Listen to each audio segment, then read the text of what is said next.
Most marriages do not break because love disappeared, but because care slowly stopped.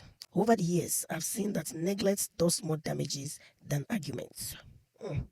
When partners stop listening and stop trying, distance grows quietly. A home becomes fragile when pride replaces humility and silence replaces conversation. And that is true. Marriage requires daily attention, patience, and the willingness to correct issues early. Early. Let's keep that word early. Not when resentment has already settled. If you're married, protect your union intentionally. Yeah, intentionally. Talk often. Apologize quickly. You see that ego? Let's take it out. Do not assume tomorrow will fix what you ignore today. Never assume tomorrow will fix what you ignore today. A strong marriage is not built on feelings alone, but on constant effort and mutual respect. Now, there's this thing I heard, or that I would say I always hear from Dr. DK Ulukoya of the Mountain of Fire Miracles Ministry. Guess what it is? He always says that marriage is for two people who are determined to make it work. And it's not just about I am matured. Guess how old I am? I am this age. I am that age. Marriage is beyond age. You could see a 20-year-old young man who can handle a woman better than even a 40, 50, 60 years old who should have had some sort of experiences. If you ask me, I would say, aside all of this carefulness and motivational speaking, marriage was established by God. Marriage should never take God out. Any marriage that has no God being the chairman, being the one the head reports to, that marriage can never stand. And I've also noticed that if the man is not the type that submits to God himself, it's very easy for every man to say, I'm the chairman of my house. But every boss has another boss. Who is your boss as a man, as the head of the house? Who do you yourself submit to? Who do you fear apart from your parents and Oloriebi, the head of the family? Who else do you fear? Like, do you submit to God? Do you seek his opinion about your home? And we should desist from marriage. A wise woman keeps her home. Yes, it is true. The word of God says that.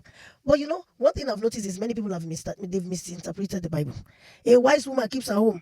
The same Bible says that can two work together except they agree?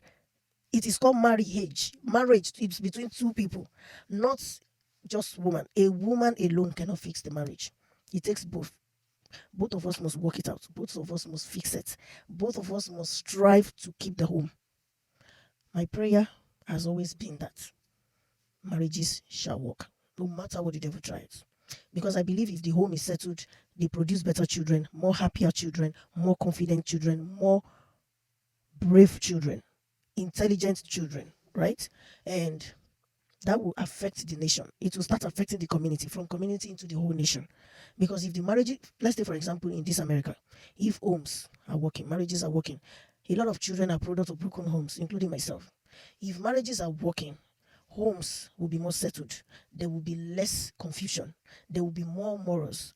Children will listen more because they are happy. To me, I believe one of the problems in this country is to fix the homes, which I doubt if the homes will ever work. So many marriages in this country are not working.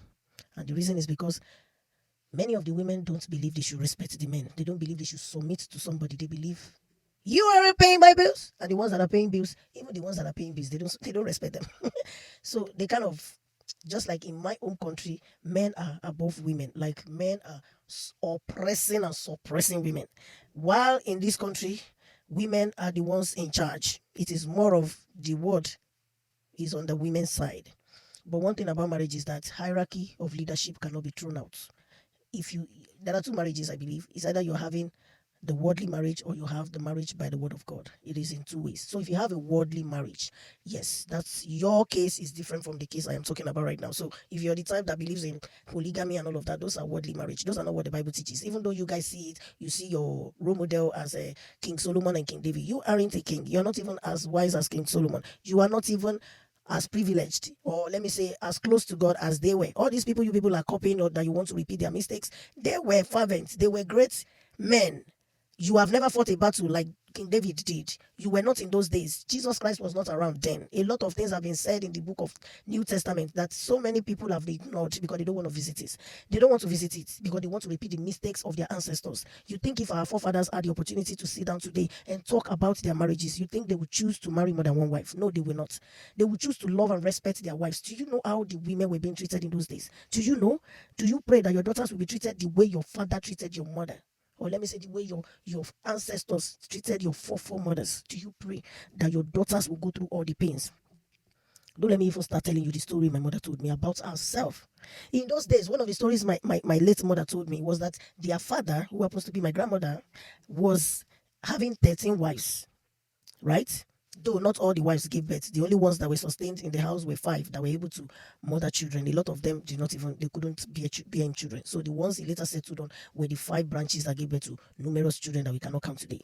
Now, this man, whenever one is pregnant, in fact, in those days, according to what my mother told me, what made a lot of our forefathers to have more than one wives was because one is pregnant. When your mother or your late mother was pregnant, or your foremothers, when they were pregnant, they abandoned them because they believe that they don't want to sleep with them, so that they will not affect the pregnancy. You know, all of these olden days believe they don't want to burst off the pregnancy, they don't want them to have complications, then they choose, and they cannot hold their body. So it's the women that come to this world to suffer. So they leave the woman in safety, like they believe they are saving the woman just for her to have a baby, to bear a child. Then they keep her separate, keep her one side, and jump into another woman. Because they cannot. So there's always excuses for them. They can't keep their body. They can't keep their body. Men cannot stay without having sex, so they have to have sex with another one. They see it as glory, having more than one wife. In fact, in those days, according to what we heard, they have to ask you, how many wives do you have?